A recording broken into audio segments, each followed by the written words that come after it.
নমস্কার,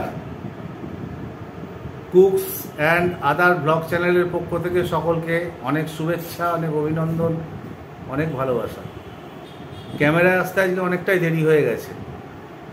সকালবেলায় একটু বাজারের দিকে যেতে হয়েছিল, কারণ আমাদের মধ্যবিত্ত সংসারে সকালবেলা ঘুম থেকে উঠেই দুপুরবেলা কি রান্না হবে, এটা সব সংসারেই এই ব্যাপারটা আছে। বিশেষ করে মহিলারা যারা রান্নাবান্না করেন, গৃহিণী, তারা প্রত্যেকেই জানেন এই ব্যাপারটা, যে সকালবেলা উঠে কি রান্নাবান্না করব, আজকে দুপুরবেলা কি খাওয়া দাওয়া হবে। যারা মধ্যবিত্ত, আর উচ্চ মধ্যবিত্ত বা হাইফাই ব্যাপার যেগুলো, তাদের কথাই বাদ দিন। আর যারা দিন আনা দিন খাওয়া করে, তাদের তো আরোই ততই বড় অবস্থা। সারাদিন পরিশ্রম করে কি কেনাকাটা করে বাড়ি ফিরবে, তারপরে রান্নাবান্না। তো যাই হোক, সেসব দিকে যাচ্ছি না। এখন ব্যাপার হচ্ছে যে আমাকে আবার একটুখানি বাজারে যেতে হবে, কারণ একটা রান্না হবে, সেই রান্নাটার আইটেমটা নেই। তাই একটুখানি যাই, গিয়ে নিয়ে আসি। আর আসতে দেরি হলো এই কারণে, ব্যাপার হচ্ছে ওই ডাইনিংয়ের ওপরে একটা পাখা থাকে। সেই পাখাটা আমি যখন ক্যামেরা করি তখন বিকট একটা আওয়াজ হয়, গ্যাট গ্যাট গ্যাট গ্যাট গ্যাট গ্যাট করে আওয়াজ হয়। এই আওয়াজটা কেন হয়, এর জন্য তো মিস্ত্রি দেখা যায় না, আর আমি একটু টুকটাক কাজকর্ম জানি ইলেকট্রিক, তাই পাখাটাকে খুলেছি। এই সকালবেলা উঠেই পাখাটার পেছনে পড়েছি, যার জন্য ক্যামেরায় আসতে একটু দেরি হয়ে গেল। তো এই পাখাটাকে খুলেছি। এটা ওয়াল পাখা, এই যে দেয়ালে টাঙানো থাকে। এই পাখাটা একটা বিচ্ছিরি আওয়াজ আসছে, গ্যাট গ্যাট গ্যাট গ্যাট করে। এখন দেখতে পাচ্ছি এই প্লেটটা ফেটে গেছে। তা আমি প্লেটটাকে জুড়লাম ওই ইয়ে দিয়ে, ফেভিকুইক দিয়ে জুড়েছি। এইখানটা এই যে এই কোনার থেকে এখানে এখানে এখানে সব ফেটে গেছে, এইসব ফেটে গেছে, এই যে ভেঙে গেছে, দেখুন একটুখানি ভেঙে গেছে। এর ভেতরে হাওয়া ঢুকে বেশি আওয়াজটা আসছে। আর এমনি এই ঘাটটারগুলো ঢিলিয়ে ঢালিয়ে গেছিলো, একটু নাটফাটগুলো টাইট করলাম, করে এবার পাখাটা সেট করে লাগাবো। লাগিয়ে তারপরে রান্নাবান্নায় ঢুকবো, রান্নাবান্না শুরু হবে। তো যাই হোক, থাকুন আমার সাথে। আর আপনারা যারা ভিডিওগুলো দেখেন বা আমার সাবস্ক্রাইবার, তারা একটু লাইক শেয়ার করে দেবেন, একটুখানি কমেন্ট করবেন, ভালো মন্দ যাই হোক একটু কমেন্ট করবেন। আর যারা নতুন দেখছেন বা দেখবেন, তারা একটু ভিডিওটাকে সাবস্ক্রাইব করে দেবেন আর বেল নোটিফিকেশানটা অন করে দেবেন, যাতে আমার ছাড়া ভিডিওগুলো আপনাদের কাছে পৌঁছায়। তাহলে তাহলে এখানে একটু কাজ আছে, এটা করে নিয়ে রান্নাঘরের দিকে যাব। থাকুন আমার সাথে। ডাল কি সেদ্ধ হচ্ছে নাকি? হ্যাঁ, আমরা দিয়ে আমরার ডাল হবে। হোক, হলুদ দিলে, নুন দেওয়া আছে। হ্যাঁ, নুন ওই যখন সিদ্ধ করি আমরা দেওয়া ছিল তখন। এবার সাঁতলানো হবে নাকি? হ্যাঁ। সেদ্ধ হয়ে গেল নাকি, না একটু বাকি আছে? দেখো, সেদ্ধ হয়ে গলে গেছে তো ডাল। নামিয়ে নাও। সাতলাবো হয়নি এখনো। হ্যাঁ, সাঁতলাতে গেলে তো নামাতে হবে তো। সর্ষে লঙ্কা কড়াই তেল দেওয়া হলো ডাল সাঁতলানোর জন্য, তাই তো? বেশ, এটা কি দিয়ে সাঁতলাবে? সর্ষে, শুকনো লঙ্কা। টক ডাল তো। তেল গরম হয়ে গেল, তেলে পড়লো শুকনো লঙ্কা আর সর্ষে। আমরা ডাল সাঁতলানোর জন্য। টকের ডালে আর কিছু পড়ে না, না? এই একটু মিষ্টি ফিষ্টি দিতে হবে।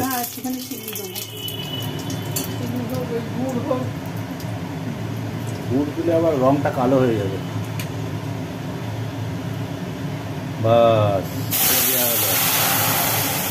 ও ছ্যাঁক, ভালোই করেছে, হয়ে গেল।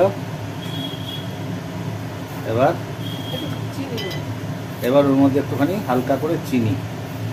আমরা ডাল নাহলে টকে বিষ হবে।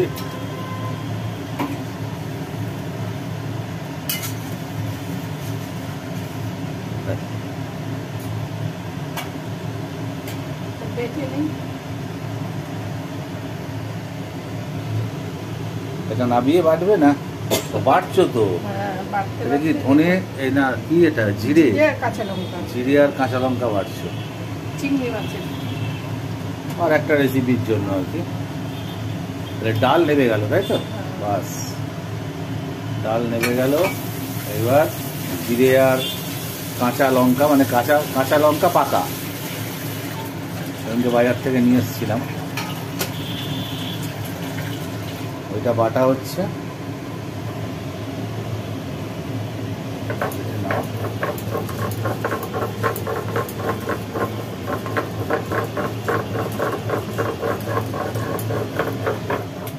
এদিকে কড়া চেপে গেছিল, কড়ার মধ্যে দেওয়া হলো তেল। এখন ভাজা হবে হচ্ছে কাঁকড়েল। কি প্লেন ভাজবে তো? হ্যাঁ প্লেনই ভালো। ভাজা হবে কাঁকড়েল। কাঁকড়েল ভাজা ডাল দিয়ে খেতে খুব ভালো লাগে, বিশেষ করে টক ডাল।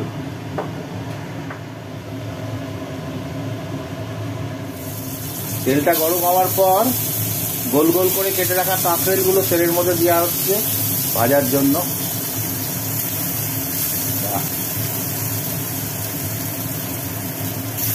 একটু কড়া করে ভাজা হবে।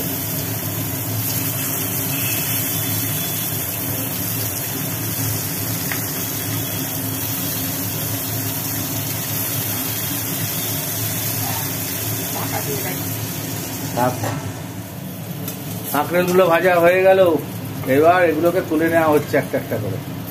বেশ কড়া করেই ভাজা হয়েছে। কড়া চেপে গেল, কড়ার মধ্যে তেল ছিল, ওর মধ্যে পড়ে গেল পেঁয়াজ। এখন কি হবে এটা? হেঁটকোল, মানে কাল খেলাম পাতা, আজকে খাবো ডাঁটিগুলো। ডাঁটিগুলোকে করতে গেলে এভাবে যেতে করতে হবে, তাই তো? এরা বাটাবুটি হয় না।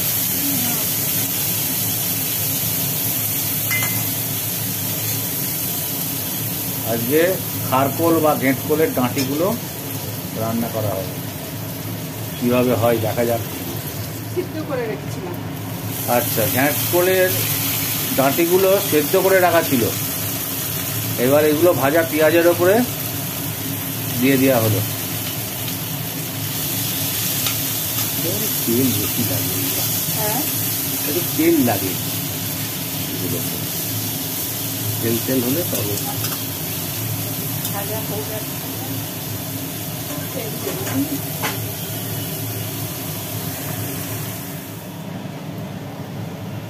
এর মধ্যে পড়ে গেল হালকা করে কালো জিরে।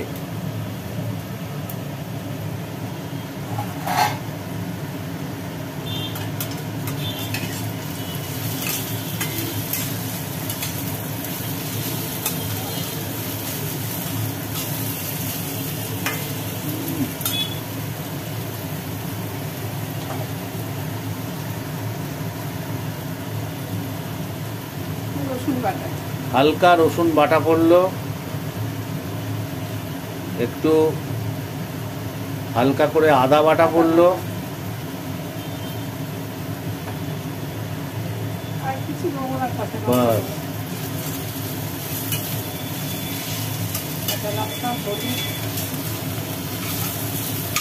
নুন দেওয়া হয়,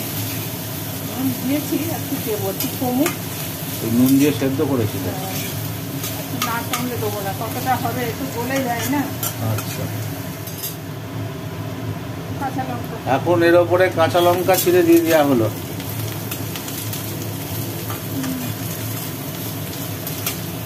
সময় লাগে এটা হচ্ছে, গায়ে ইয়ে হয় না,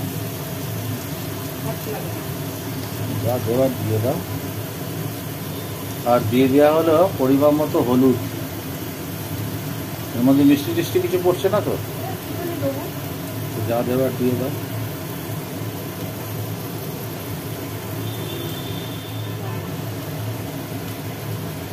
করলো হালকা করে লবণ, বেশি হয়ে যাবে খাবার।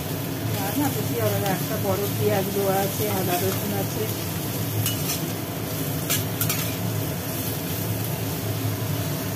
ব্যাস, আর কিছু পড়ছে না তো এর মধ্যে? একটুখানি সামান্য গুড় দেবো। নুন হলুদ দিয়ে একটু নাড়ানাড়ি করার পরে এর মধ্যে পড়ে গেল একটু গুড়ের গুঁড়ো। গুড়ের গুঁড়ো। খারকোল ডাঁটি, কি বলবো এটা, চচ্চড়ি না ঝাল না কি, যাই হোক খেতে খুব ভালো হয়। একটুখানি সামান্য জল দেবো, দিয়ে সব ঢাকা ভাত দিয়ে দেবো। খেতে, সব ভাত খাওয়াই যায়। একটুখানি জল দিচ্ছি। হালকা জল পড়লো ডাঁটিগুলো সেদ্ধ হওয়ার জন্য। সেদ্ধ করা, তাও খুবই চিনছি তো একটু লঙ্কা, দেওয়া লঙ্কাটা সেদ্ধ হবে, হলুদ, এবার এটাকে ঢাকা দিয়ে রাখি। থাকলো। বাবা কয়টুক হয়ে গেল শুকিয়ে, হবে না? ঢাকনা খুলেছিলে, তাহলে এটা হয়ে গেল, রেডি হয়ে গেল তো। হ্যাঁ, ঠিক আছে, সেটা নামিয়ে নেবো। আচ্ছা নামিয়ে নাও তাহলে। তাহলে ডাল হলো, ঘ্যাঁটকলের ডাঁটির চচ্চড়ি হলো, কাঁকড়েল ভাজা হলো, এতগুলো হয়ে গেল। আর চিংড়ি মাছ হবে আলু দিয়ে। আলু চিংড়ির রসা, আমি রসাই করি। চচ্চড়ি নামিয়ে দেওয়ার পর আলু, হ্যাঁ, কড়াই তেল দেওয়া হয়েছিল, তেল গরম হওয়ার পরে আলুগুলো ভেজে নেওয়া হলো। আলুগুলো তুলবো, এর সাথে দেবো না কিন্তু। আচ্ছা, আলুগুলো ভেজে নেওয়ার পর পাশে নুন হলুদ মাখিয়ে রাখা চিংড়ি মাছগুলো পড়লো। এগুলো কিন্তু আজকেই নিয়ে এসেছি বাজার থেকে আমি। এবার আলুগুলো তুলে নেবো। আচ্ছা, এবার ভাজা আলুগুলো তুলে নেওয়া হলো, চিংড়ি মাছগুলো কড়াই রয়ে গেল। ব্যাপার হচ্ছে কালকে একটা ইলিশ মাছ নিয়ে এসেছিলাম, তা ইলিশ মাছ নিয়ে এসেছিলাম, এখন ইলিশ মাছটার তো খুব বেশি হয়নি, 4-5 পিস মতো হয়েছিল। তা কালকেই ওগুলো দুবেলায় খেয়ে শেষ। মাথাটা রাখা আছে, মাথাটা আবার পরে কিছু করবে কিনা, চচ্চড়িতে দেবে হয়তো। তা আজকে কি হবে না হবে সকালবেলা, যার জন্য একটু চিংড়ি নিয়ে এলাম, একদম অল্প 250 মতো। এই চিংড়িটা আলু দিয়ে রসা করেন ভালো গিন্নি আমার, খেতেও খুব ভালো লাগে। আমি বললাম যে একটু চিংড়ি নিয়ে আসি, তাহলে একটুখানি রসা করো আর একটু ডাল করো, আর যাই হোক কিছু একটু ভাজাভুজি করো। তো ওই যে ঘ্যাঁটকলের পাতা খাওয়া হয়েছিল, কাল ডাঁড়িটা ছিল, ওটা শুকনো শুকনো চচ্চড়ি করলো, কাঁকড়েল ভাজলো, ডাল হলো, আর এইটার রসা হবে, ব্যাস অনেক কিছু হয়ে গেল। তাহলে চিংড়িগুলো এখন ভাজা চলছে। চিংড়ি মাছগুলো মোটামুটি ভাজা হয়ে গেল লাল লাল করে। চিংড়ি মাছ তো লাল লাল করে না, তা হলেও হয়েছে তো বেশ ভালোই। চিংড়ি মাছগুলোকে তুলে নেওয়া হলো, এগুলো চাপড়া চিংড়ি।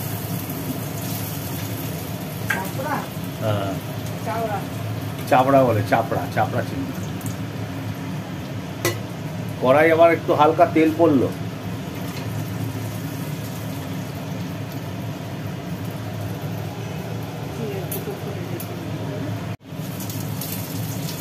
তেলের মধ্যে পড়লো জিরে আর তেজপাতা,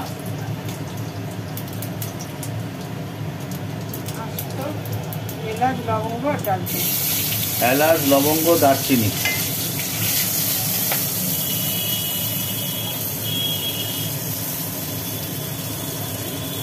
পড়লো পেঁয়াজ বাটা,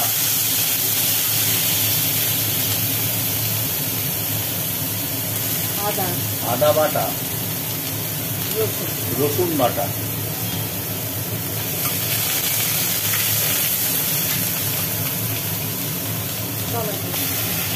পড়লো টমেটো কোড়া না বাটা, টমেটো কোড়া।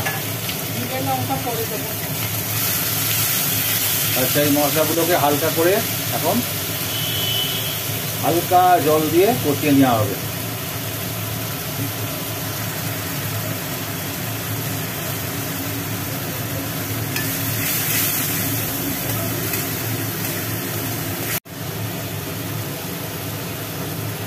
মশলাগুলোর ওপরে মতো অবস্থায় একটু পরিমাণ মতো লবণ দিয়ে দেওয়া হলো, আর পরিমাণ মতো হলুদ।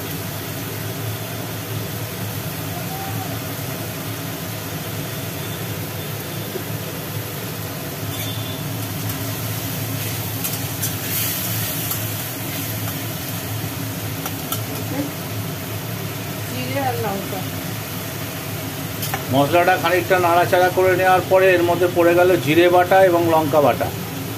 শোনা যাবে।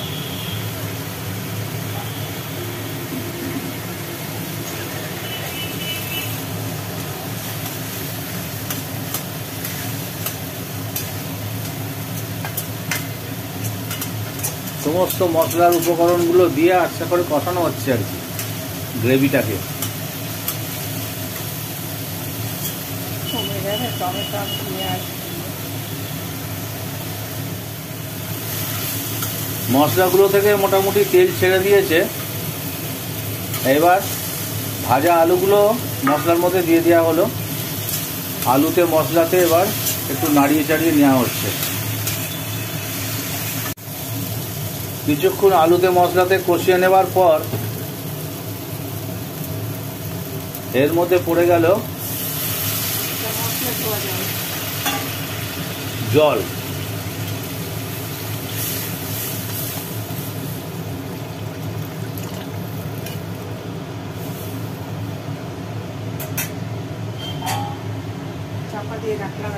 এখন চাপা দিয়ে রাখা হলো। এটা ফুট উঠলে তারপরে হয়তো চিংড়ি মাছ ছাড়া হবে, তাই না?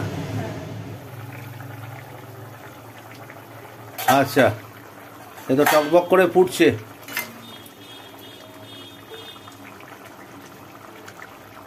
আলু তো মোটামুটি সেদ্ধ হয়ে গেছে। এবার ভেজে রাখা চিংড়িগুলো এর মধ্যে দিয়ে দেওয়া হলো।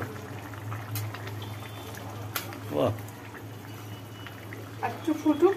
আচ্ছা, একটুখানি দিয়ে দেবো, দিয়ে নামিয়ে দেবো। ঠিক আছে, হয়ে গেছে।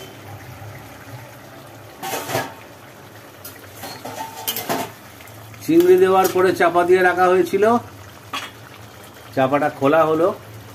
এবার নামাবার পালা। নামাবার আগে একটুখানি ঘি দিয়ে দিচ্ছি, হালকা করে একটু ঘি দিয়ে দেওয়া হলো। বাস,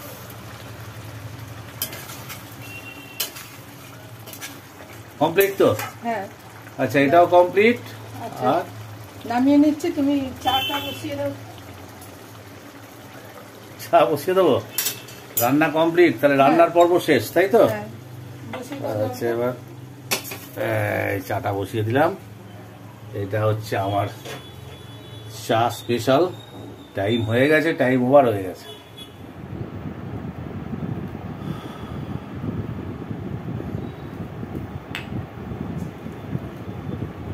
রান্নার পর্ব তো শেষ। এবার এখানে একটু বসার পর্ব আমার। একটু বসলাম।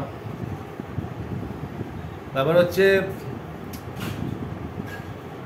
আমার মাকে তো দেখেছেন, আমি দু একবার শান্তিপুরে গেছিলাম। যারা আমার ভিডিও দেখেন আর কি, মা তো বিছানা শয্যা। তা কালকে আমার মায়ের শরীরের কন্ডিশন খুব খারাপ হয়ে গেছিল রাত্রিবেলা। অনেক রাত্রিরে আমার ছোটো ভাই আমার ফোন করছে 11:30। বয়স হয়েছে, ব্রেনটাও ঠিক নেই, তারপরে হাঁটাচলাও করতে পারেন না, কোনো কিছু মনে নেই, মনে রাখতে পারেন না, চিনতে পারেন না, মানে একদম মানে কি বলবো, বিছানা শয্যা। আজকে 4-5 বছর। সকালবেলা খবর পেলাম যে এখন এমন অবস্থা যে একটা ডাক্তার দেখানো হবে। সে ডাক্তার সপ্তাহে একদিন, 15 দিনে একদিন, এইরকম নার্ভের ডাক্তার। এইবার ওই পেশেন্টকে নিয়ে গিয়ে ডাক্তারের কাছে দেখানো মানে কি টাফ। যাই হোক, বৃহস্পতিবারে ওনার ডেট। তা এখন মোটামুটি আসে একরকম। ওনার তো ওষুধ দেওয়াই থাকে, ওষুধগুলো দিয়ে মোটামুটি ম্যানেজ দেওয়া হয়েছে। বৃহস্পতিবারে যখন ডাক্তার দেখানো হয়, এই জন্যে মন মেজাজটা ঠিক নেই। তা সেটা ঠিক করার জন্য আমার তো একটা আছেই এখানে, এই যে যতই মন খারাপ হোক, এই সময়টা এই জায়গায় বসে আমার মনটাকে আমি ঠিক করে নিই। সেদিনকে বলছিলাম যে ভালোই মন্দই সবাই থাকে, সবাইরই অসুখ বিসুখ, রোগ ভোগ, অর্থনৈতিক সমস্যা, সামাজিক সমস্যা, শারীরিক সমস্যার মধ্যে দিয়েই চলতে হয়। কিন্তু তার মধ্যে দিয়েও যেভাবে ভালো থাকা যায় আর কি, সেইটুকুই আমি দেখানোর চেষ্টা করি বা বোঝাবার চেষ্টা করি। তা আমার মনটাও আজকে খারাপ, কিন্তু হলে কি হবে, ওই যে চার্জ দিচ্ছি এখন, চাটা খাবো, খেয়ে মোটামুটি ওই যে ফ্যানটা দেখিয়েছিলাম সকালবেলা, ওটাকে আবার দেয়ালে সেট করতে হবে। মোটামুটি সেট করে ফেলেছি, দেয়ালে সেট করতে হবে। তারপরে চান খাওয়া তো আছেই। খাবার টেবিলে তো রেডি, সাজিয়ে দিয়েছে। ভাত, কাঁচা লঙ্কা, কাঁকরেল ভাজা, ঘ্যাটকোল ডাঁটির চচ্চড়ি, স্যালাড, আমরা ডাল, চিংড়ি রসা, টক দই। আর যে পাখাটা নিচে নামিয়েছিলাম একটু আওয়াজটা বন্ধ করার জন্য, সেটা এই জায়গায় লাগানো থাকে। আর এই তলাতেই ডাইনিং টেবিল, এখানেই খাওয়া দাওয়া হয়। এই পাখাটাকে আবার সেট করা হয়েছে। বসে গেলাম।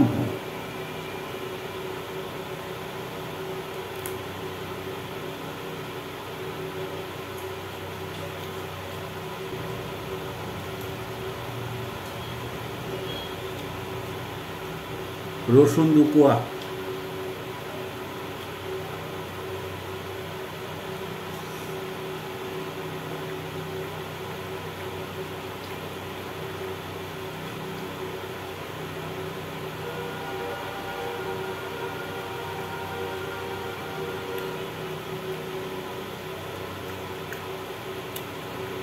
রেগুলার দুকুয়া করে রসুন দেখায় একটাই কারণ, যারা আমার ভিডিও দেখেন একবার ট্রাই নিতে পারেন। বেশি না, একটা সপ্তাহ ট্রাই নেবেন গরম ভাতে।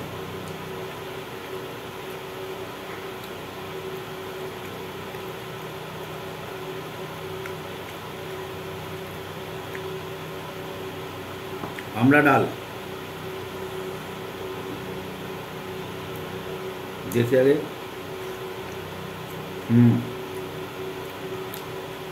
টকের ভাবটা বেশি ভালো লাগছে।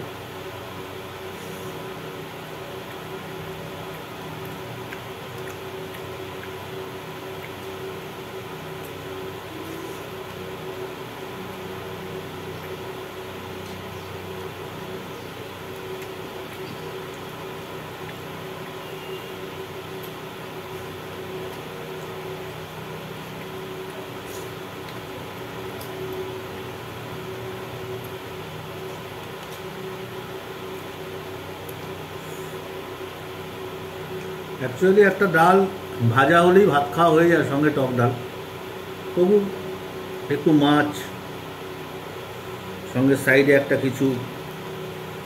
যাই হোক, এটা একটু টেস্ট করে দেখি। খারকোলের ডাঁটি না ঘ্যাটকোলের ডাঁটি।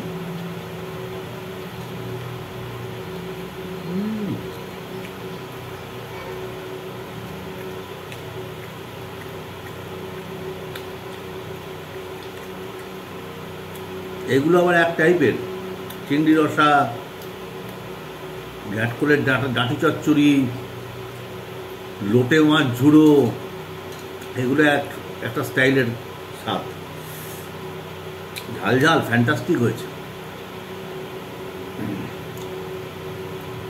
এবার চিংড়ি রসাটা দেখি, সবটা টেস্ট করে স্বাদগুলো বলবো আপনাদের।